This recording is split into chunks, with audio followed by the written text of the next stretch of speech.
Well, up effects, welcome back to Chef the Soul TV News. If you are new, please don't forget to subscribe to this channel. Don't forget to share the video. Uma ke bekhona abangani ongakwazi ukuthi ke uyishare nabo le video. Lana ke bafethu udaba oluthi alubecayi luthinte ke futhi ke amaphaphu noma ke imoya yabantu. If ever kodwa umuntu ozwelayo ubhlungu mhlambe masinyane siyacela ukuthi ke ungayibuki yona le video. Lolu daba ke lithinta ke owesifazane oye walinyazwa lapha ke ibhungu ekuthola ke iminyaka engu-19 ubudala.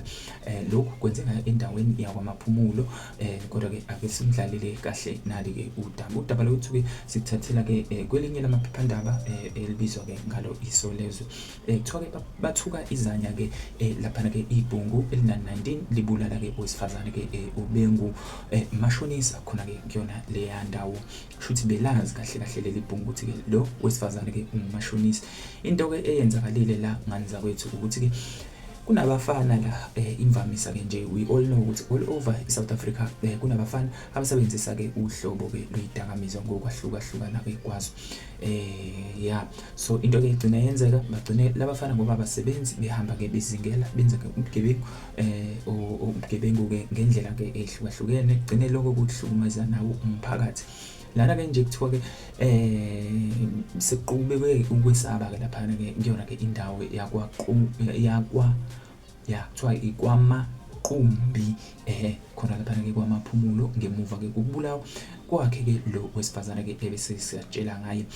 Lesi sigameko kuthiwa senzeke khona lapha ke ngesonto eledlule kanti ke kuthiwa ke silandelwa ke esinye futhi ke esiyake senzeka esithinta ke abantu ke abadala ogogo beyibuyela nje ukuyohola nabo kwakhona ke umuntu obabamba ke inkunzi ngokuthi ke bekhonjwe ke ngazo ke izibhamu.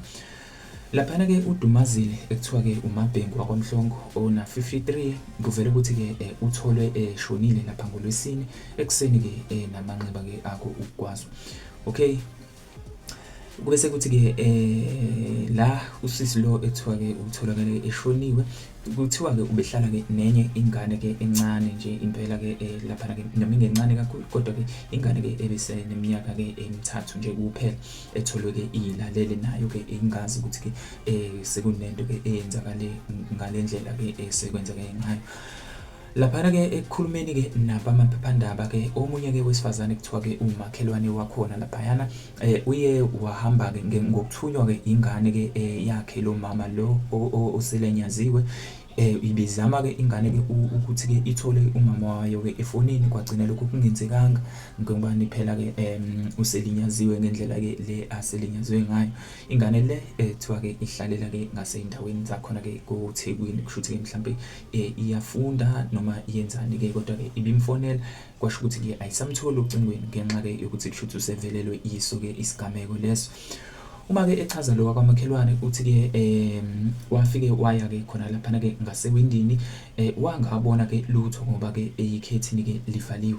Waya ke ngasemnyango oyiglass nakhona ke okula aqale wabona khona ke ukuthi ke cha ufile usisi lo ayana noma ke ufice nje ngaso ke isidumbu sanona ke isifazane ke elele phansi ke kucaca ukuthi ke cha akasekho ke khona emhlabeni. Wahlala ke noma ke wahlaba umkhosi khona ke emphakathini ukuthi ke eyibonakho ke kunesimo ke esivelayo ke noma engisibonayo ke kanje kumakhelwane.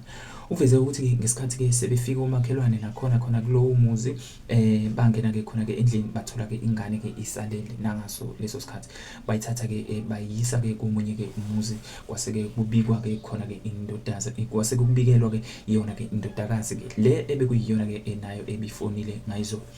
Umfana ke kuthiwa ubanjiwe la noma ke ngizosho kanjalo kuthiwa ubanjiwe ngoba bese kuphumele umyalezo ke ukuthi ke akabhekwe noma ke akubhekwe umuntu ke olimele ngenxa ke yokuthi ke lona ke owesifazane ke kucacela noma ubani ukuthi ke ubelwa.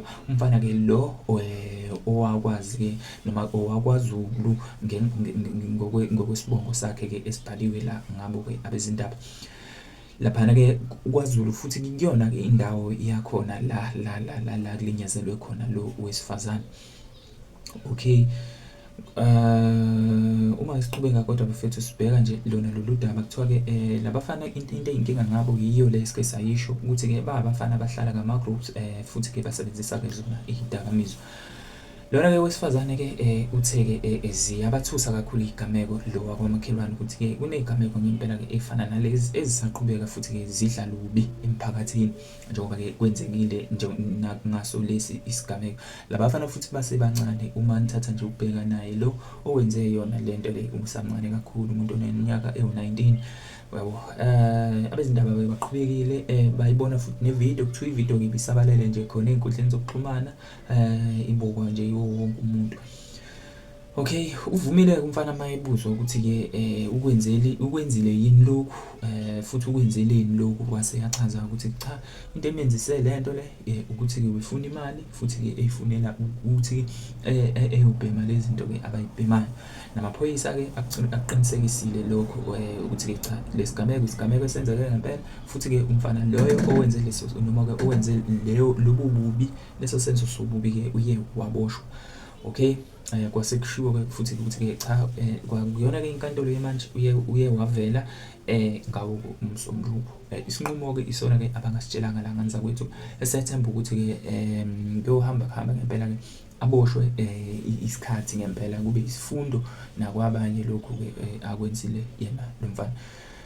Okunye nokunye bafethu ake sikukhulume la kwi-comment section uma ke kunawo umbono mhlambe ke ongasipha wona la kwi-comment section ungakhomenta usitshele ke ukuthi wena ucabangani ngalo lolu daba.